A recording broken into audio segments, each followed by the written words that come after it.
Bonjour à tous, je suis aujourd'hui avec Marie. Bonjour. Salut Marie. Alors aujourd'hui, on va parler de votre retraite, ce moment où vous aurez les cheveux tout blancs, vous serez plein de rides. C'est pas pour tout de suite, mais on va le voir aujourd'hui.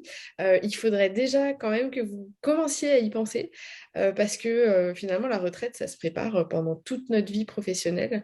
Et en plus, quand on est indépendant, on sait que probablement elle sera encore plus faible que celle des salariés. Alors déjà, Marie, est-ce que tu peux te présenter? Ouais, bien sûr, avec plaisir. Bonjour à tous et merci Marion pour l'invitation.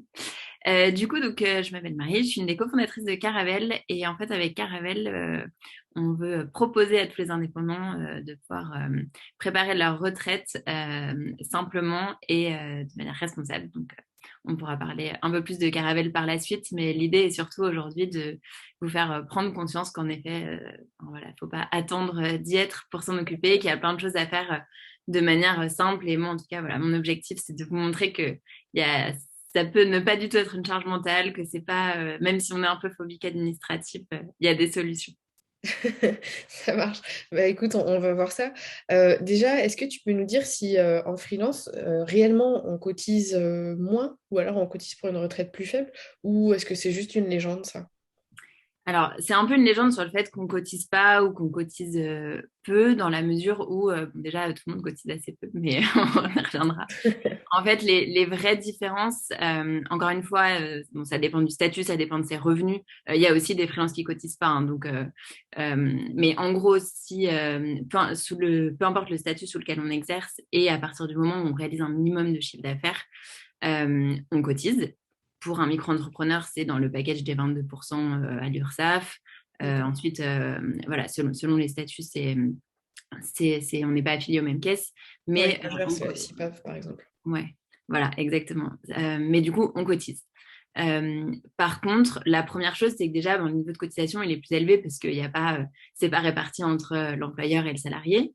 Et en plus, aujourd'hui, on constate qu'il y a une perte de revenus plus importante en moyenne à la retraite pour les indépendants.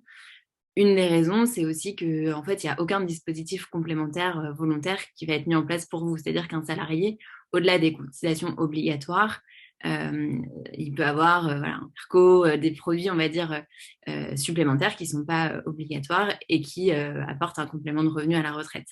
Alors qu'un indépendant, s'il ne le fait pas par lui-même, Ouais. Il a il que doit. la base, quoi.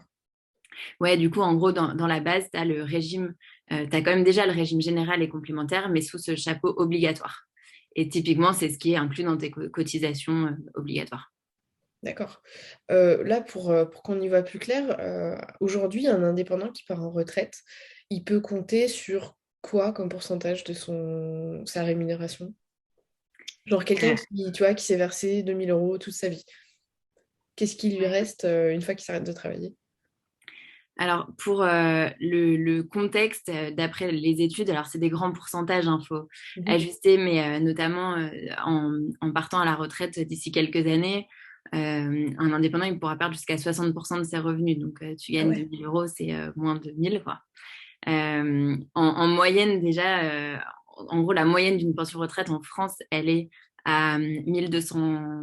Non, pardon, elle est à 1430 et pour un indépendant, c'est 1230. Donc, déjà, sur la moyenne, tu vois, Ah par ouais. rapport à ta question de tout à l'heure, c'est là où tu vois qu'il y a quand même bon, des écarts, alors que normalement, voilà, tout le monde cotise quand même au régime de retraite. En gros, il y a toutes les incertitudes de comme voilà, tu le disais en introduction, on sait pas forcément trop ce qu'il en sera. Mais dans l'état actuel, en gros, ouais, en partant à la retraite en 2040, c'est à peu près moins 50% de revenus pour tout le monde et moins 60 pour un indépendant. Encore. Ah ouais, c'est énorme. Et est-ce que c'est plafonné? Parce que le montant de nos cotisations, il n'est pas plafonné. Lui, c'est en gros un pourcentage de soit notre chiffre d'affaires si on est en micro, soit de notre rémunération si on est en société. Euh, mais est-ce que, comme bah, par exemple, tu vois, j'étais en congé maternité récemment et c'est plafonné, est-ce que la retraite est plafonnée pour un indépendant? Ouais, alors pour tout le monde, pour le coup, tu as un plafond, comme je te disais, sous le obligatoire, tu as général et complémentaire. Donc, sur le régime général, c'est plafonné à 1 714 € par mois. C'est-à-dire que peu importe ton revenu, tu toucheras jamais plus du régime général de 1 714 € par mois. Et ensuite, tu as les régimes complémentaires. Mais en effet, tu as des plafonds. Et l'autre plafond aussi, c'est que chaque année, tu valides au maximum 4 trimestres de retraite. Euh, D'accord. je vais pas anticiper, on On va n'a pas reparler plus peut-être des que ça dans conditions. une année, mais Ouais, mais en fait, tu pourrais te dire, comme, tu vois, si tu as un revenu plus élevé, le montant qui te permet de valider plus de trimestres. oui. Mais en Ah fait, oui, bon, et comme voilà, ça, tu t'arrêterais plus tôt. ouais.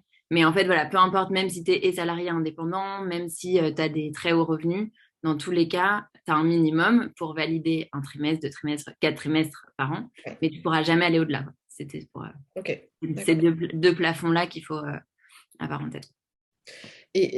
Bon, j'imagine que d'ici à ce qu'on arrive tous à l'âge de la retraite, les choses, elles auront changé. Mais aujourd'hui, c'est quoi les conditions? Il faut que tu aies quel âge et il faut que tu aies cotisé combien de temps? Alors du coup, l'âge, il y en a deux à avoir en tête. Donc là, on enregistre aujourd'hui un peu pré-élection. Donc si ça se trouve, ce que je vous dis, il faudra Ça va retourner changer la vidéo d'ici dans un quelques mois. temps. Mais en tout cas, aujourd'hui, tu peux partir à la retraite à partir de 62 ans, sous condition donc d'avoir validé tous tes trimestres, etc. Donc ce sur quoi je reviens juste après. Et à partir de 67 ans, tu peux partir quelles que soient les conditions, entre guillemets. Donc, si tu n'as pas validé toutes tes conditions, il faut attendre 67 ans et sinon, c'est 62 ans. 62 ans avec combien d'années de cotisation? Du coup, c'est 172 trimestres, ce qui fait Ok, 43 ans. 43 ans. Ok. Et sachant que du coup, je pense dans les choses qu'on entend souvent, c'est typiquement le partir à taux plein. Donc juste pour préciser ce que ça veut dire ce taux plein, et ça fera un peu la boucle avec ce qu'on disait au début, c'est en fait c'est 50% de tes revenus. C'est-à-dire que dans le calcul, le premier truc qu'on regarde, c'est si tu as validé tous tes trimestres. Ouais. Et quand tu as validé tous tes trimestres, le calcul pour calculer ce que tu vas toucher à la retraite, ce sera la moyenne de ton revenu sur les 25 meilleures années de ta vie pro. Ok. Et le taux plein, c'est 50% de cette moyenne-là. Ok. Ça Voilà. marche. C'est clair. Ok. Et est-ce qu'il y a des choses, j'avais entendu dire, forcément ça m'intéresse parce que je viens de faire deux bébés, mais j'avais entendu dire que les femmes, en fonction du nombre d'enfants qu'elles avaient eu, pouvaient valider des trimestres sans les avoir vraiment faits ou cotisés. Est-ce que c'est encore le cas? Ouais. Pareil, hein, à suivre ce qui va se passer. Mais ouais, il y a des dispositifs de compensation. Il y a des choses, en effet, en fonction de la maternité, en fonction même encore de la typologie de ton travail. Enfin, il y a un certain nombre. Après, c'est pas mal du cas par cas, mais il y a des dispositifs comme ça, ouais, qui font un peu varier cette donnée-là. Et nous, les indépendants, on peut en bénéficier. Ouais, pour le coup, c'est vraiment c'est des grandes règles. Alors Ok. après, là, pour Tout le le coup, monde. en fonction, encore une fois, comme du statut et du revenu que tu fais, par exemple, si tu es micro-entrepreneur et que tu fais zéro de revenu, tu cotises pas. Tu vois. Donc, voilà, Ouais. c'est pour ça que dans mes réponses, je veux pas donner le truc de oui, tu cotises forcément. Il y a quand même quelques conditions à regarder, mais en tout cas, quand tu remplis les conditions, tu rentres dans les mêmes dispositifs. Ouais. D'accord, ok. Bon, bah moi, du coup, ce que ça me fait dire, c'est que faut pas trop compter sur l'État, hein, comme d'habitude pour les indépendants, et qu'il faut avoir d'autres choses à côté. Alors, moi, j'ai déjà pensé il y a quelques temps, parce que j'ai déjà 35 ans, ça, ça va vite, et je suis pas experte en finance. Un conseil que je donne souvent, c'est d'investir dans l'immobilier. Déjà, alors, pour ta résidence principale, c'est vrai que si tu arrives à la retraite, tu perds la moitié de ta rémunération, mais tu n'as plus de loyer à payer ou tu n'as plus de crédit à rembourser. Déjà, tu as un toit sur ta tête sans sortir un euro chaque mois. Donc ça, voilà. Euh, mais aussi en locatif, ça peut être intéressant parce que ça crée du revenu complémentaire. Toi qui connais bien le placement, qu'est-ce que tu conseillerais à un freelance aujourd'hui, tu vois, qui a peut-être entre 25 et 40 ans et qui veut préparer sa retraite? Est-ce que c'est de l'investissement immobilier? Est-ce qu'il y a d'autres choses? Ouais, alors bon, pour le coup, je suis pas du tout experte en gestion de patrimoine, donc voilà, ça reste des conseils, je vais rester assez large. Je trouve que ben, tu as raison de parler d'immobilier. Dans tous les cas, je trouve que sur l'investissement long terme, c'est bien de diversifier, c'est bien de, entre guillemets, pas mettre tous ses œufs dans le même panier et de chercher voilà, enfin, penser long terme, c'est la première chose sur cette partie d'investissement, c'est vraiment de se dire, ben voilà, selon mes projets, là, ben voilà, tu as deux enfants, donc tu vas avoir peut-être t'as ton court terme, ton moyen terme, ton long terme. Donc typiquement sur la retraite, on est sur ce côté long terme. Oui, Euh, c'est pas pour tout de suite, je crois. voilà. Non, mais et voilà. Et du coup, c'est plutôt de se dire, sur ce que tu gagnes, d'en mettre un peu sur ton projet court terme, un peu sur ton projet moyen terme, un peu sur ton projet long terme. Et donc, derrière ça, tu as un certain nombre de produits financiers qui vont être intéressants. En fait, ce qui est surtout le plus important, je dirais, le message clé, c'est de te dire que plus tu commences tôt et plus c'est intéressant. Parce que typiquement, l'argent que tu vas placer, il va fructifier. Donc, Ouais. en fait, l'enjeu, c'est surtout de se dire, le conseil un peu, j'allais dire, premier conseil, quand on se dit par où commencer, c'est de se dire, il faut que tu aies un petit matelas de sécurité sur type un livret A ou un LDD, un compte où ton argent est liquide, donc il ne va pas te rapporter plus. Oui, Mais c'est bien, tu peux piocher dedans. ouais, exactement. Tu as un imprévu, tu as un client qui te fait, tu pensais que voilà, ça allait durer, qui fait défaut, tu as ce matelas de sécurité. Ça peut être de 3 à 6 mois, ça dépend un peu aussi des gens, de si tu as typiquement une famille ou pas. Enfin, ça, Ouais. c'est chacun qui l'évalue en fonction de cette situation avec laquelle il est à l'aise. Mais en gros, d'avoir ce petit matelas de sécurité où voilà, ton argent est dispo. Et ensuite, tu as des produits, et que ce soit voilà, de l'assurance vie, du plan épargne retraite, de l'immobilier, du PEA. Enfin, voilà, Ouais. là-dessus, je ne vais pas rentrer dans les détails, mais après, c'est de regarder ce qui correspond à ton horizon. Et donc, sur la retraite, aujourd'hui, il y a un produit dédié qui est le plan épargne retraite. Et en gros, moi, le dernier point là-dessus, au-delà de du coup ce côté investissement, c'est de se dire aussi, quand tu crées ton statut, que tu commences à exercer ton activité, dans ton package social que tu dois te constituer par toi-même en tant qu'indépendant, tu as ta mutuelle, ta RC Pro, ta prévoyance éventuellement. Et en fait, à ce moment-là, tu peux penser à ta retraite complémentaire. Et en fait, ça peut être assez peu, tu vois. Encore une fois, tout dépend des contrats. Et nous, généralement, tu vois, déjà, ça peut être à partir de 50 euros par mois. Après, il y a des mois, tu peux mettre à zéro si un mois, tu as moins de revenus, augmenter. Enfin, c'est modulable. Et Ouais. typiquement, c'est potentiellement, ça n'influe pas ton quotidien aujourd'hui. Et pourtant, ça a un effet énorme sur le long terme. Et justement, là, tu parles de protection sociale. Une question qui me revient souvent à l'esprit, c'est est-ce qu'il vaut mieux que j'ai un contrat Madelin, donc en gros qui est payé par ma société, qui est déductible, ou est-ce qu'il vaut mieux que moi, à titre perso, je prenne un contrat de plan d'épargne retraite, par exemple, et qui me permettra de réduire mes impôts? Est-ce que toi, tu as un avis sur ce sujet, même si j'imagine que ça doit quand même pas mal dépendre des situations? Ouais, toujours, mais je vais essayer de ne pas te répondre ça à chaque fois. Alors, en gros, juste pour dire, le Madelin est parmi voilà, les indépendants, c'est typiquement un contrat dont on parle beaucoup. Aujourd'hui, le Madelin, il n'existe plus. Tu peux plus ouvrir un Madelin. En fait, ça, depuis 2019, avec la loi Pacte, tous D'accord. les anciens produits d'épargne qui étaient justement un peu, selon ton statut, ton profil, tu avais un peu un type de contrat. Aujourd'hui, tout est englobé sous le PER, qui est le plan épargne retraite, et qui reprend en fait les différentes caractéristiques. Donc, tu vois, tu avais le PERCO, le Madelin, l'article 83. Enfin, tu avais plein de produits dans tous les sens. Et donc, pour simplifier, ils ont fait un seul produit en fait dédié à la retraite. Donc aujourd'hui, voilà, tu peux plus ouvrir un Madelin, mais par contre, tu peux ouvrir un plan épargne retraite avec ton compte pro. Ça reprend les mêmes caractéristiques. Et D'accord, voilà. ça s'appelle plus comme ça, mais ça Ouais, fonctionne pareil. Ok, donc ouais, le ça fonctionne. Et fonctionnement, en c'est fait, que... il y a un peu tous les avantages et inconvénients des différents produits qu'ils ont Ouais, mis en un. Donc, tu vas retrouver typiquement la déduction des cotisations, tu vas retrouver, voilà, tu retrouves les caractéristiques.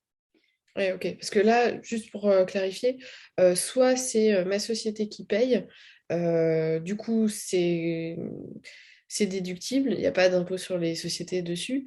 C'est comme du pouvoir d'achat pour moi que je ne me verse pas, donc pas de cotisation et pas d'impôt sur le revenu.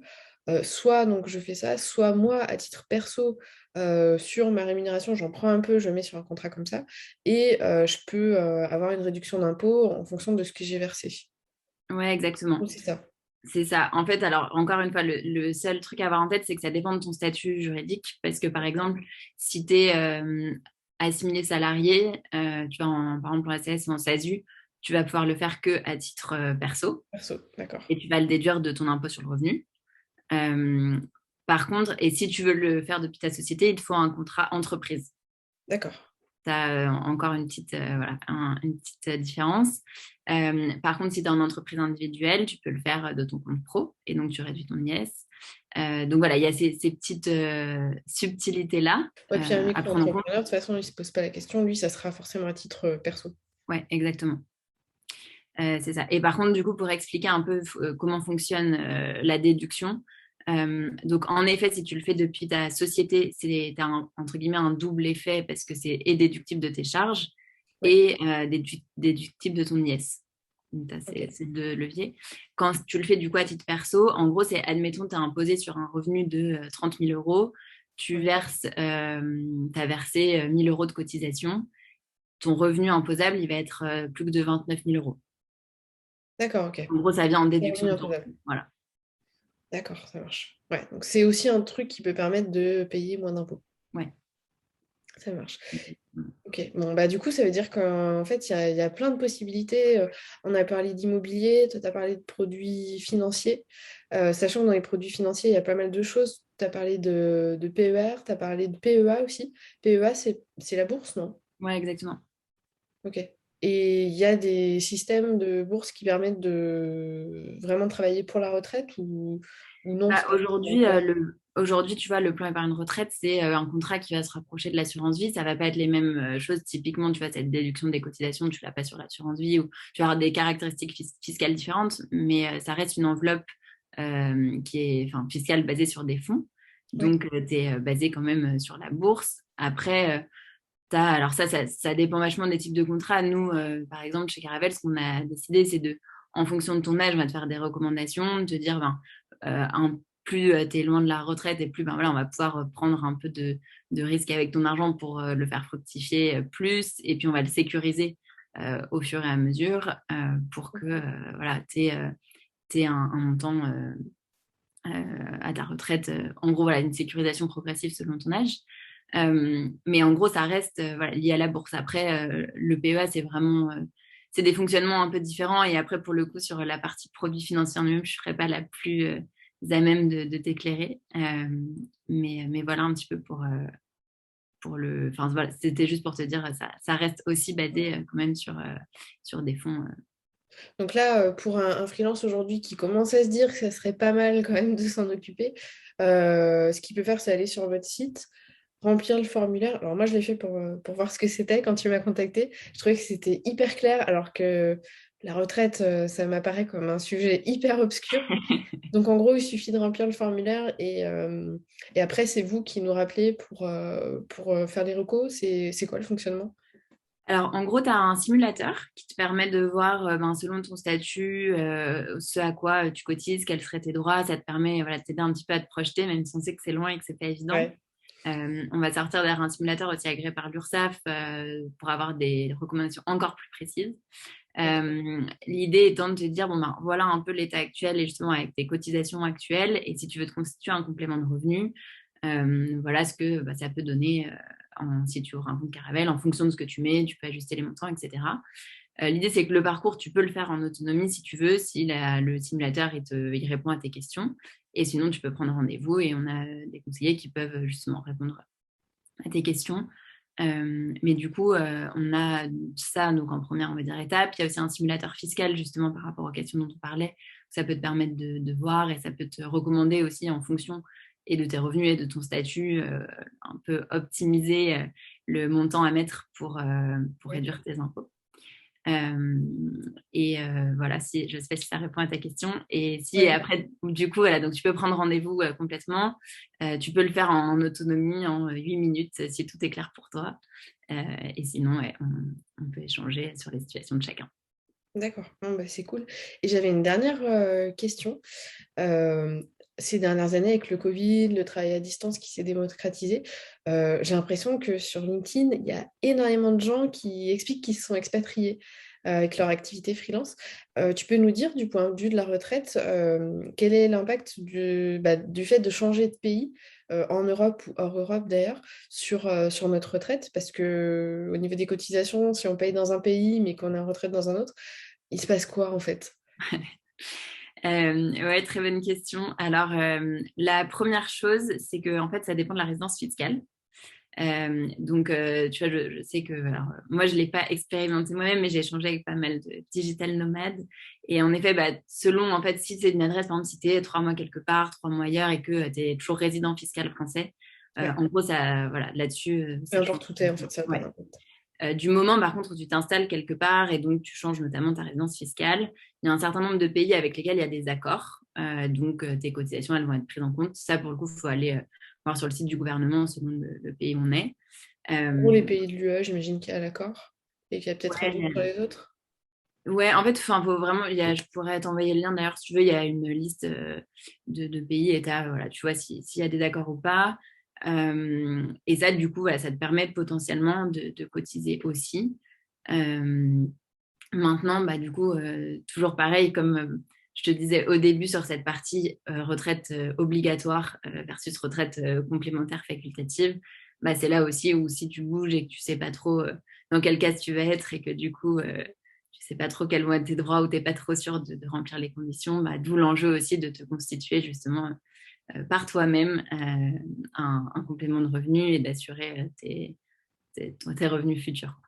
Oui, parce que du coup, du privé, même si tu es basé en France, si tu vas aller quelques années dans un autre pays et puis peut-être dans encore un autre, tu auras payé ton privé tous les mois. Donc en fait, peu importe où tu étais. C'est ça un peu l'idée? Ouais, alors après, pareil, le sujet de la résidence fiscale est important parce que typiquement sur du plan d'épargne retraite, puisque tu as des avantages fiscaux aussi, Ouais. si tu es installé ailleurs, tu peux, alors, faut pareil, voir au cas par cas, c'est-à-dire que si tu l'as ouvert quand tu étais ici, tu peux continuer à verser, mais sans avoir l'avantage fiscal. D'accord. Si ta résidence fiscale est en France, bah, ça change rien, peu importe où tu es. Donc après, voilà, il y a des petites spécificités comme ça. Ok, d'accord. Ça marche. Ok, ok. Bah écoute, merci pour tous ces renseignements. Je pense que ça va aider pas mal de gens à y voir plus clair parce que très honnêtement, je trouve que c'est pas un sujet simple. On a besoin de gens qui nous expliquent en se mettant à notre hauteur parce que moi, tout ce que je vois sur Internet, c'est soit contradictoire entre les différents sites que je trouve, soit rédigé dans un langage, enfin, si c'était du chinois, je ne comprendrais pas forcément plus mal. Donc, c'est bien de pouvoir poser des questions à quelqu'un qui sait retranscrire ça pour le commun des mortels. Ouais. Bah, avec plaisir. Et pour le coup, j'y connaissais rien non plus. J'ai commencé à m'y intéresser à titre perso. Et donc, j'essaye de parler à comme moi j'étais, tu vois, il y a un an, où en fait, c'est ça, j'ai passé des heures à faire des sites, à aller chercher tel acronyme, et alors là, à refaire 3 fois des calculs en me disant, mais je comprends pas, parce que si on dit ça comme ça, mais en fait, non. Ouais. Donc voilà, donc j'essaye vraiment de garder cette simplicité. Donc écoute, si ça a été clair, c'était le plus gros enjeu. Bon, bah écoute, merci beaucoup. Je pense que c'était clair. Si ceux qui nous regardent ont des questions, bah, n'hésitez pas à les poser en dessous de la vidéo dans les commentaires. Je préviendrai Marie qui a des questions et puis on trouvera une réponse ensemble. Et puis, je vais mettre sous la vidéo du coup le lien de Caravelle et puis le lien de ton profil si vous avez envie de contacter Marie directement. Et puis, je te remercie pour tout ce que tu nous as partagé. Merci beaucoup.